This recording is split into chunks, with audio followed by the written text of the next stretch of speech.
From the News Channel 5 Network, this is SportsLine.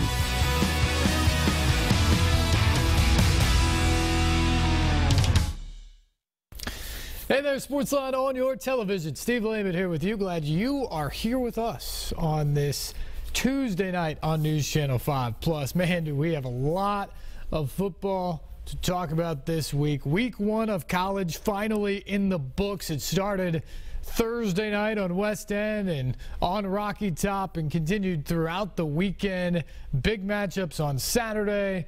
A Sunday night football double overtime thriller between Notre Dame and Texas. And it wrapped up last night with Ole Miss jumping to a lead against Florida State and the Seminoles storming back in the second half behind freshman quarterback DeAndre Francois and taking that game. It is our first real taste of college football. A lot of impressions from that we will get to throughout the program tonight. And you, of course, have the opportunity to chime in. 737-7767. Concerns about the Vols. How alarming was that performance against Appalachian State to you? Josh Dobbs, not very effective at the quarterback position. The running game unable to get going in the way that they wanted it to go. But Tennessee was able to pull the game out in the end. Meanwhile, Vanderbilt jumps to a 10-0 lead against South Carolina. Then they take Kyle Shermer out of the game. In my mind, inexplicably, Derek Mason has said after the game and kind of repeated himself today that was the game plan, to get Wade Freebeck in there and give him some reps in case he has to go in there at some point. But this is an SEC game. This is a massive opener to the season, and Shermer just led you 67 yards for a touchdown. The Carolina defense had been on the field a lot at that point of the game. Why would you not leave him in there and see where it goes? Vanderbilt didn't, and even though Shermer came back in 2 series later, the offense never was able to recover. Final 10 possessions of the game, they did not score. And South Carolina storms back with 13 unanswered points to win. Brent Stockstill puts up record numbers in a blowout of Alabama A&M by Middle Tennessee. TSU romps in the John Merritt Classic once again. A great start for those Big Blue Tigers. And so much to talk about around the country as well. Alabama extremely impressive against USC. On a weekend when the SEC largely flopped. Let's be honest, it was not a good weekend for a league that is so proud with everything that is accomplished in all the national championships. Worst non-conference weekend by the SEC since 1992. 1992. And a big part of it is the lack of quarterback play throughout the conference. Other than Alabama, who, by the way, did it with a true freshman for the most part in Jalen Hurts. Other than Alabama, Texas A&M and Georgia are really the only other 2 performances from the first week that make you sit back and think, all right, that was a really good win for the SEC. Texas A&M, of course, knocked off UCLA to move into the top 25 today. And Georgia, in a matchup of ranked teams in Atlanta, knocked off North Carolina, who last year was the runner-up to Clemson in the ACC championship game. Good wins there. But a lot of disappointment throughout the SEC. Missouri, Kentucky falling apart in the second half. Ole Miss falling apart in the second half, albeit against a very good opponent. Arkansas struggling. Mississippi State losing to South Alabama at home. Auburn lost. Florida struggled. South Carolina wins, but in an ugly game against Vanderbilt. Obviously, Tennessee getting a challenge against Appalachian State. Your thoughts on the weekend that was in college football. 737-7767. And of course, we can talk some Titans tonight. The season opener coming up on Sunday. We are finally to the regular season kickoff just after noon over at Nissan Stadium against the Minnesota Vikings. Still a question on who will be the quarterback for the Vikes in that game. Sam Bradford acquired over the weekend in a trade after the Vikings found out last week that Teddy Bridgewater will be out for the season with that broken leg and torn ACL. The question now is, can Bradford get ready quick enough to be the starter on Sunday? Sean Hill today was listed on the team's official depth chart as the #1 quarterback. Now, we talked to several Titans about that yesterday, and they said, look, when you trade for a guy like Bradford, who's been in the league this long, he's going to be ready to go. Now, maybe it won't be the full complement of the offense or whatever, but he's going to be ready to go on Sunday. So if they want him to be the guy, which you would think they do after giving up a #1 draft pick to the Eagles in this trade, Sam Bradford's going to be out there this weekend. The biggest thing for the Titans, though, and they keep saying this, is they've got us out number 28, Adrian Peterson. Probably the best running back in the NFL. That's going to be the focus of this defense, regardless of who's taking snaps in purple on Sunday. Lots of other topics to talk about in the NFL as well. Quarterback issues seem to be kind of a trend. No Tom Brady to start this year. No Peyton Manning to start this year. No Tony Romo to start this year. A lot of interesting quarterback decisions in places where there's been stability and, frankly, stars for a long time now. How will that change the outlook of the NFL this year? And what do you make of this Titans roster? It's obviously new look. And we talked to Jason McCourty the other day and said, look, Jason, every year guys say this is a new year, this is a new team, things are going to be different. But there really is a feeling around this team that it is different. There's 23 new faces on this roster this year for the Titans compared to last year. 23 of 53. That's almost 40% of the roster completely turned over from last year. John Robinson's in. Mike Mularkey's in. The feeling is that this team is going to be different. McCourty echoed those sentiments, but he also said, look, we realize we haven't really accomplished anything. We've got to get out there and do something when it counts. And that starts this weekend. Of those additions and those new faces, who are the guys you are most looking forward to seeing? I want to hear from you tonight. 737-7767.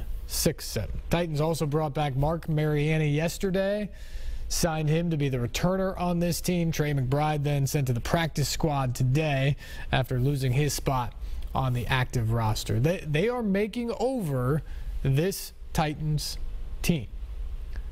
And they're hoping they'll have big results. In the preseason, 3-1. We'll see what kind of momentum can carry over to the regular season after a performance like that. Again, phone lines are open tonight, 737-7767. We want to hear from you, and we will begin tonight from Jay. Jay, good evening. You're first up tonight. What a weekend of football, man. It was awesome. Let's do that again. Hey, I thought Houston was very impressive. And what do you think about them and the Big 12 eventually? I know they're pushing hard for it. And also Vanderbilt. I think Derek Mason, I think it's time to go because ever since that Temple game, they cannot leave quarterbacks alone. And I was just wondering, I think there's going to be a lot of coaches changes in the SEC, and I think Les Miles will be one of them. I just don't understand how LSU's got all the talent and all the good recruiting, and they can't get a quarterback. And I am, listen, thanks. That's been the mystery about LSU for a long time, Jay, and because you're right. That team's loaded, and they returned 92% of their starters from last year. This is a team that's back, and it's talented. But they don't have a quarterback. Brandon Harris could not get the job done Saturday against Wisconsin. And because of that, I don't know how you're confident that LSU is going to turn it around. I thought coming into the year that LSU was probably the best team in the SEC West because I thought Harris, with all those guys returning, would be able to beat Alabama and likely a freshman quarterback. And it turns out on week one, that freshman quarterback for Alabama was really, really good. And Harris, who's been a 3-year starter at LSU, was terrible. Go figure that one out. But it's hard to look at LSU and think that they're a title contender after what you saw this weekend. Got to make the biggest improvement from game 1 to game 2. They better make a huge improvement at LSU. And I think you're right. I mean, Les Miles was brought back because of everything he brought back. And so this was supposed to be a team that didn't just save his job. This was supposed to be a team that competed for championships this year. And to go out and lose in week 1 against Wisconsin. And I think the Badgers are solid. I think they're a good team. But they're not a top 10 team. I know that's where they're ranked this week off of one game by beating LSU. But Wisconsin's not going to be a top 10 team at the end of the year. They're probably a borderline top 25 team, in my opinion. So to go up there and lose when you had all that on the line, man, that is a rough start for LSU. Derek Mason, a little bit of a similar situation. His team did not have the same level of expectations, but you felt like things were finally going in the right direction. Like there was a clear plan there. He had picked his starting quarterback. He spent all summer saying, Kyle Shermer's our guy. He's number 1. Wade Freebeck's number 2. There's no quarterback controversy here at all. Then Shermer goes out and gets you 10 points in 3 possessions. And while he wasn't exactly lighting the world on fire, one of those was directly aided by a South Carolina fumble, he was winning you the football game at that point. And all of a sudden, it's like they outthink themselves. I know it was part of the game plan, but you're backed up. You're controlling the game at this point. And they make the switch to Freebeck. I just don't get it. You can do that in the NFL preseason. That's where you're allowed to make moves like that. All right, the starter's doing fine. We're up 10-0. Let's bring in the second string. Wade, you're in there. You can do that in the preseason. You cannot do that in an SEC game that you have to win. Every possession counts. Vanderbilt had 13 possessions. 13 possessions in the game against South Carolina. 2 of them they just gave to the backup quarterback. They lost by 3.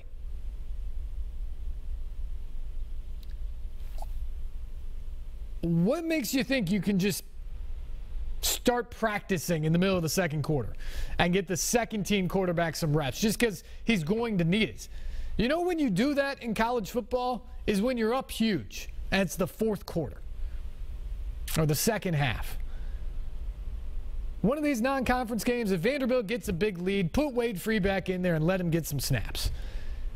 But don't do it in the second quarter of a tight game when you have a young quarterback in Shermer who's just getting some confidence and starting to play well, just led you on a touchdown drive, and now you send him to the sideline for a half an hour in real time.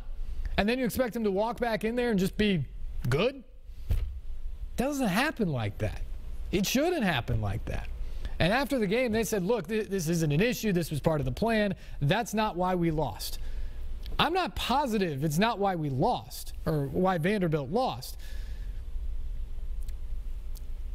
Obviously, other things played into it. But look, if you're Vanderbilt, don't you want to see how things play out if your guy, if your starter plays the entire game?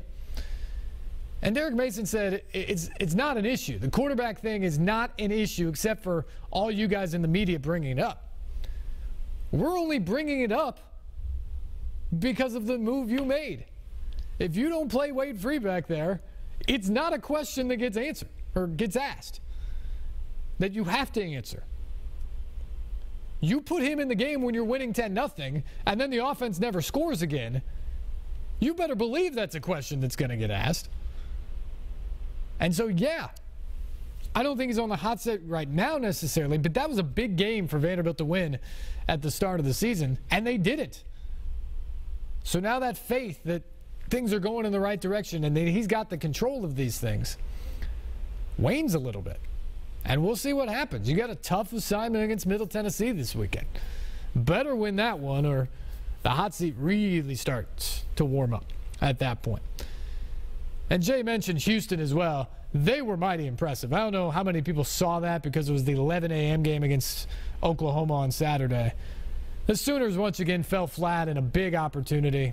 Big game Bob continues to be kind of a more of a mocking thing in recent years than it is a statement about what Bob Stoops has been able to do in big games.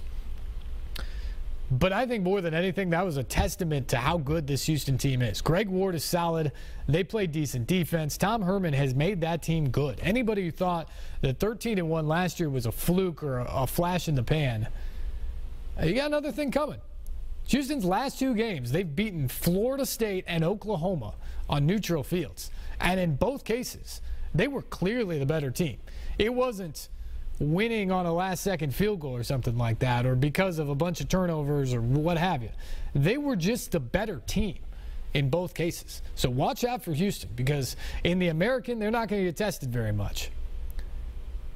One big game left against Louisville later on in November. So if they continue to play the way that they played on Saturday, Houston could be somebody to look out for as perhaps a spoiler to get into the college football playoff, because they got that big marquee win over Oklahoma already on the resume. All right, we got to take a break. Our phone lines are open. We got a couple callers there. Hang on with us. We will get to you as soon as we get done from this break. More lines open for you as well. 737-7767 is the number. We are talking football, college, and the start of the NFL season. This is SportsLine on News Channel 5+.